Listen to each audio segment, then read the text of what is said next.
todas as ordens medievais, a ordem cartucha é a única que nunca passou por uma reforma. Todas passaram. Cluniacenses, beneditinos, cistercienses, premonstratenses, franciscanos, dominicanos, agustinianos, mercedários, todos passaram por reformas. Cartuchos, nunca. Por quê? Disse o Papa Inocêncio XI, em 1688. Cartusia nunca reformata, quia nunca deformata. Cartucha, nunca reformada, porque nunca foi deformada. Ela nunca precisou ser reformada, porque ela nunca se desviou do que São Bruno quis para ela. Mas existe uma figura, neste final do século XI, na igreja, que atrai as atenções. Uma figura que, talvez, ali daquele início da cristandade, que parece, com São Gregório VII, dominar a igreja. Mas não pelo que ele falou, mas justamente pelo seu silêncio. É São Bruno. São Bruno de Colônia. Sobre ele, escreveram Villoslada e Llorca. A figura de São Bruno, que vive na França e morre na Itália, se ergue na segunda metade do século XI. Alta, branca e silenciosa como a neve das montanhas. Seu hábito branco é anterior aos dos cistercienses. Seu silêncio é muito maior, pois não há dúvida de que a ordem cartucha é a ordem que menos ruído meteu no mundo. E sendo tão santa, nem sequer com a santidade dos seus filhos ela buscou o campanário sonoro, nem o panegírico solene, nem o devoto rumor multitudinário. Por quê? Porque não existe o hábito entre os cartuchos, nunca houve o hábito entre os cartuchos de querer canonizar os seus membros, por mais santos que fossem. Eles sempre procuraram manterem-se no esquecimento. O próprio São Bruno, ele nunca foi formalmente canonizado. A santidade dele sempre foi reconhecida tanto em vida quanto em morte. Mas um dia, em 1514, o Papa Leão X autorizaria o culto de São Bruno porque não houve canonização. Aí depois, o Papa Gregório XIII, em 1623, difundiria, o seu culto a toda a igreja, mas nunca houve os cartuchos nunca pediram para canonizá-lo, como nunca pediram para canonizar ninguém. Enfim. Bom, São Bruno nasceu na década de 1030, de família nobre de Colônia, na Alemanha. E na juventude, ele foi enviado para estudar na escola catedrática de Reims, na França, e ali ele se dedicou bastante aos estudos, se dedicou sobretudo à teologia, e foi nomeado pelo arcebispo de Reims, Gervásio, diretor da escola episcopal. Depois ele se formar na escola, ele se tornou o diretor dela, e lá ele foi mestre de muitas pessoas importantes. Ele foi mestre, por exemplo, do Papa Urbano II e de São Hugo, o futuro bispo de Grenoble. Então, vejam, o grande Papa Urbano II, que nós conhecemos na última aula, falaremos dele de novo quando falarmos da Primeira Cruzada, que ele convocou, foi aluno de São Bruno. E ali ele foi ali diretor da escola de Reims durante quase 20 anos. Houve uma mudança quando o seu bispo morreu, e ele foi ali, vejam, ali ainda estávamos no meio da controvérsia, da querela das investiduras, né? Ele foi substituído, o seu bispo foi substituído por um bispo simoníaco. Na verdade, o sucessor, né, Manassés, só se tornou bispo de Reims por simonia e aplicava a simonia na sua diocese. Ele manteve São Bruno enquanto diretor da escola, mas praticava a simonia. E claro, como ele era um homem de grande piedade, São Bruno era um homem de grande piedade, ele, né, não aceitou aquilo e em um sínodo em Autun, em 1077, ele denunciou o seu bispo como simoníaco. O bispo o puniu, naturalmente, o depôs do seu cargo de diretor da escola de Reims, mas depois que o próprio bispo Manassés foi deposto pelo Papa São Gregório VII, São Bruno pôde voltar ao seu cargo. Só que depois como o próximo bispo de Reims também se mostrava simoníaco, ele decidiu abandonar o mundo e viver uma vida absolutamente dedicada a Deus, né? Na solidão, na contemplação e na mortificação. Tem um episódio da vida dele que se atribui normalmente, se atribui geralmente como o pontapé final, né, para que ele decidisse abandonar de fato o mundo. Ele teria estado em Paris e presenciado e assistido o enterro de um dos mais importantes, um dos mais aclamados mestres de Paris. Um homem cultíssimo. É grande doutor, grande professor. E conta-se que durante o velório este homem despertou, o defunto acordou e disse que estava no inferno. Isso aconteceu durante 3 dias seguidos. O homem despertava, o defunto acordava e falava isso. E São Bruno teria presenciado aquilo e, vejam, era um homem culto, conhecido, dotado de muitas ciências, tanto espirituais quanto profanas, estava no inferno. Né? E ele, né, que era também um homem de estudos, um homem dedicado à contemplação intelectual, à vida intelectual, ele decidiu deixar o mundo. Em primeiro lugar, ele passou um tempo com São Roberto, que seria o fundador dos cistercienses. Em aulas futuras falaremos dele, né, em Molesme. Depois, ele se retirou com 2 discípulos seus em Sèche-Fontaine, mas ele queria mais solidão, naquele lugar não era o suficiente, e ele se mudou, agora com 6 companheiros, para a região de Grenoble. Né? E ele pediu ao bispo do lugar, que era São Hugo, que havia sido seu aluno, São Hugo de Grenoble, que oferecesse, né, para ele um lugar em que eles pudessem, ele e os seus 6 discípulos, viver na solidão. E São Hugo assinalou, mostrou, ofereceu para ele um vale cercado de penhascos, que se chamava Chartreuse, ou Cartouche. Ali surgiu, em 1084, a chamada Grande Cartucha. Por que a Grande Cartucha? Porque no futuro todas as outras casas da Ordem Cartucha seriam também chamadas de cartuchas. A cartucha de tal lugar, a cartucha daquele lugar. Então, essa é a Grande Cartucha, a casa em que houve a fundação da Ordem, sem qual pretensão de ter ordem nenhuma. São Bruno não pretendia fundar ordem nenhuma, naturalmente. No começo, isso foi em 1084, né, a data importante, 1084 é a fundação da cartucha. No começo, que hoje é como ela está ali hoje, a foto é como ela está ali hoje, ainda funciona, ainda existe esse mosteiro. No começo, havia apenas um oratório, né, dedicado a Nossa Senhora das Cabanas, em razão porque os monges viviam em cabanas, né, e não havia regra escrita, né? São Bruno não se preocupou em escrever uma regra. Vivia-se uma vida de oração contínua, de penitência. Né? Os monges viviam do trabalho das suas mãos, né? E de um pequeno rebanho que eles possuíam. 3 dias da semana eles jejuavam a pão e água e não se reuniam. Né? Eles se reuniam apenas para recitar o ofício divino e aos domingos, para a missa, mas sempre em silêncio.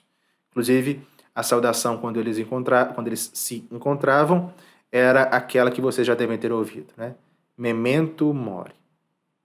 Lembre-se de que morrerás. Lembra-te da morte. Recorda-te da morte. Enfim, lembra-te de que vais morrer. Né? Eles também trabalhavam na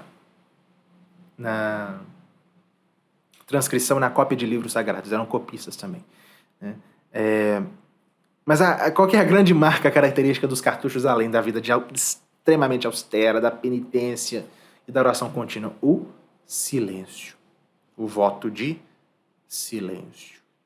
Interior e exterior. Era isso que São Bruno queria para si. São Bruno, ele amava a vida de recolhimento, mas ele pôde viver ali apenas por 5 anos. porque em 1089, né, 5 anos após ele ali se instalar, ele recebeu uma mensagem do seu antigo discípulo, agora Papa Urbano II, pedindo que ele fosse para Roma para viver, né? Enfim, ele queria o seu antigo mestre, este homem de tão grande santidade, já conhecida em grande parte do Ocidente, e que havia sido seu mestre, ao seu lado, como conselheiro, enfim.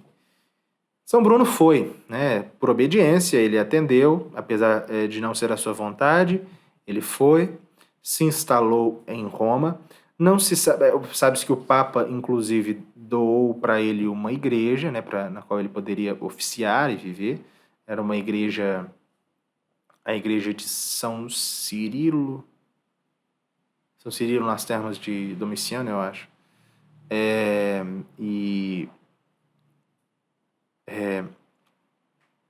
O Papa, não se sabe exatamente também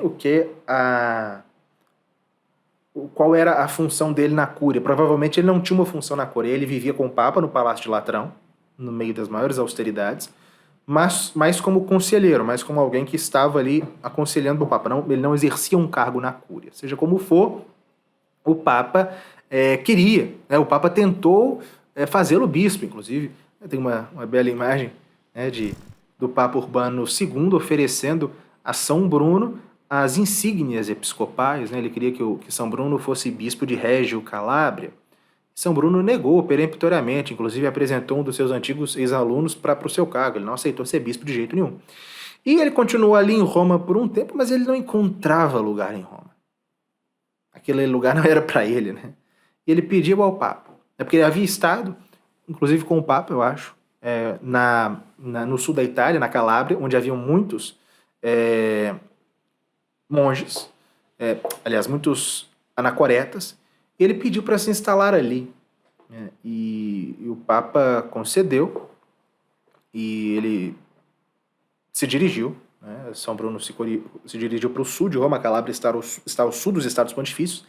Ele se instalou ali com a ajuda do conde Rogério da Sicília, que ofereceu para ele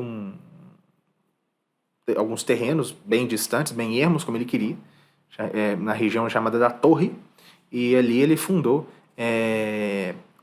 um eremitério, em 1091, perto da cidade napolitana de Esquilate. E a fama dele começou a atrair, né? E de modo que havia muitas pessoas cercando, muitos novos monges, novos eremitas, novos anacoretas que o cercavam. Alguns anos depois, em 1098, foi necessário fundar um outro mosteiro ali nas cercanias, em 1099 um terceiro, né? E foi ali, né, que São Bruno morreu no seu mosteiro da Torre, na Calábria, em 6 de outubro de 1101.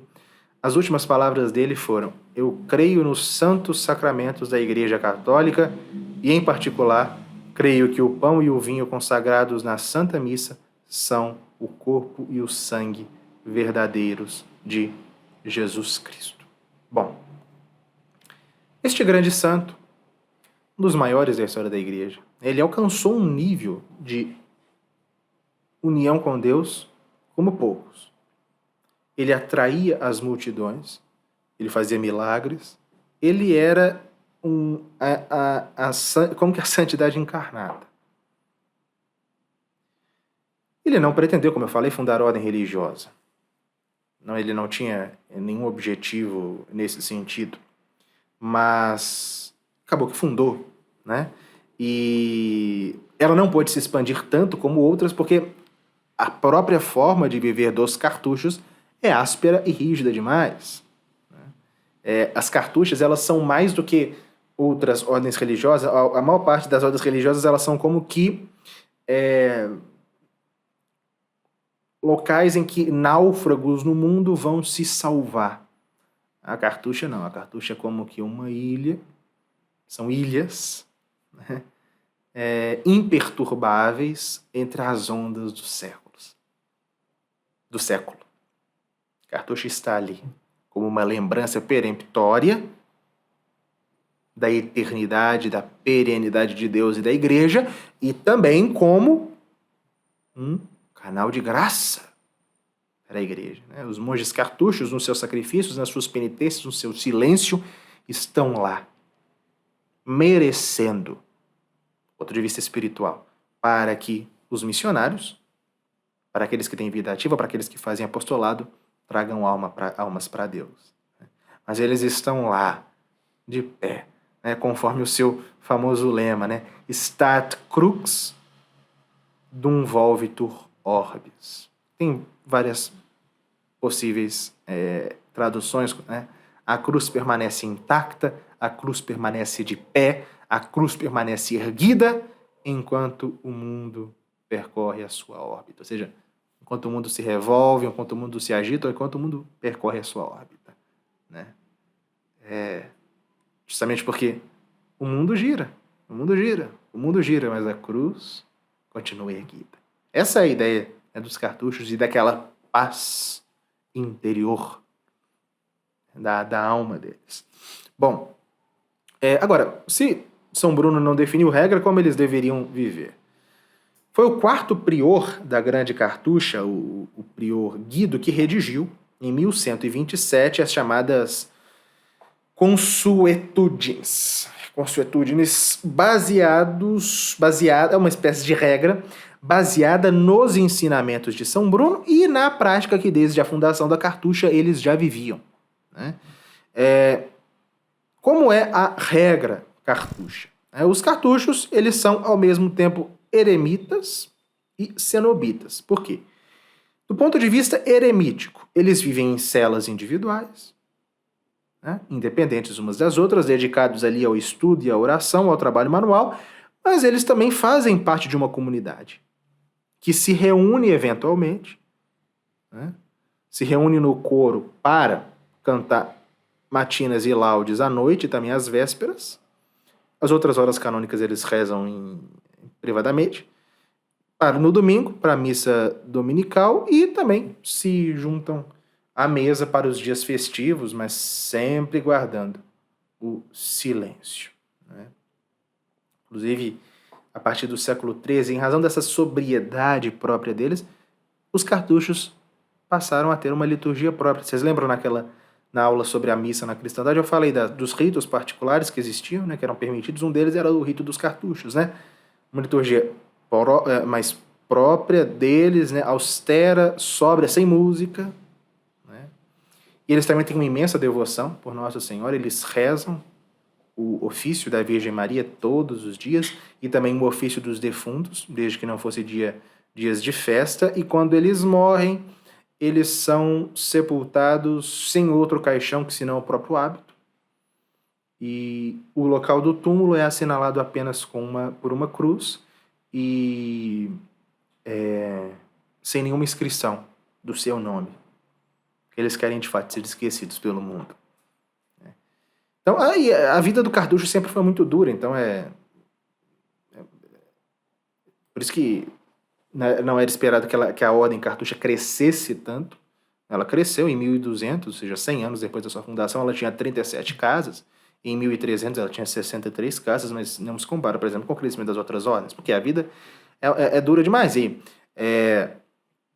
Inclusive, existe uma regra. Na regra, não se admite ninguém abaixo dos 20 anos, justamente a idade militar, porque o cartucho é exatamente aquele que combate espiritualmente, sobretudo contra as três concupiscências, né? De todas as ordens medievais, vejam que coisa interessante, que grandeza particular. De todas as ordens medievais, a ordem cartucha é a única que nunca passou por uma reforma. Todas passaram. Cluniacenses, beneditinos, cistercienses, premonstratenses, franciscanos, dominicanos, agustinianos, mercedários, todos passaram por reformas. Cartuchos, nunca. Por quê? Disse o Papa Inocêncio XI, em 1688. Cartusia nunca reformata, quia nunca deformata. Cartucha, nunca reformada, porque nunca foi deformada. Ela nunca precisou ser reformada, porque ela nunca se desviou do que São Bruno quis para ela. E a princípio a cartucha era apenas de homens, era apenas uma ordem masculina, mas a partir de 1147 já podia haver cartuchas para mulheres, né, sob a direção do Beato João da Espanha e de Santo Anselmo, que foi o 7º prior da Cartucha e bispo de Belém. Este vídeo que você acabou de assistir do professor Lucas Lancaster é apenas um trecho de uma das 170 aulas já disponíveis na Escola de História da Igreja. Convidamos você a sair da superficialidade e estudar a sério conosco na escola. Clique no link aqui do lado para acessar o nosso site e fazer a sua matrícula.